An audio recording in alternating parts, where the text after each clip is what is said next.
হ্যাঁ রাকিব বল। কি প্রেমিকা চলে গেছে? তো সমস্যা কি? বিছানার পিঠে হুতি হুতি রিলস দেয়, ব্রেকআপ করে ফেলছে, সমস্যা নাই। টয়লেটের ভিতরে বসে বসে মোবাইল লইতে রিলস দেয়। কি আমাদের সুমিন্যার লোকে প্রেম করছে তোর গার্লফ্রেন্ড? সমস্যা কি? ভাত খাইতে খাইতে রিলস দেখ না। তোরে তো যখনই ফোন দিতাম তখনই তুই রিলস দেখতে খেললে, যখনই ইম্পর্টেন্ট কাজে দেখতাম তখনই রিলস দেখতাম। রিলস দেখতে দেখতে দেখতে দেখতে জীবনটা ভার করে ফেলছস। তো এখন তোর প্রেমিকা চলে গেছে, তুই ভাবি যে এটাও কি রিলসের কোনো ঘটনা?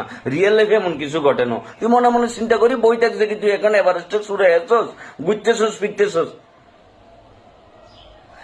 ছাদের উপরে বই রইছস, ঘুমের বড়ি খাইছস, হারপিক কে হারপিক হারপিক।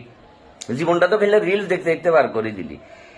তোর জীবনে তো রিয়েলিটি বলতে কোনো কিছু নাই, তোর পুরো জীবনটা তো কাটি গেছে রিলসে। তুই রিলসে বিভিন্ন জায়গায় ট্যুরেও চলি যাস, তো ডিপ্রেশন কাটবো কেমনে? সারাক্ষণ ডিপ্রেশনের ভিতরে থাকস তুই। তুই মাঝে মধ্যে মানুষ মনে হয় না, তোর মনে হয় যে ডিপ্রেশন একটা গোডাউন। রাখ রাখ ফোন রাখ, রিলস দেখ রিলস দেখ।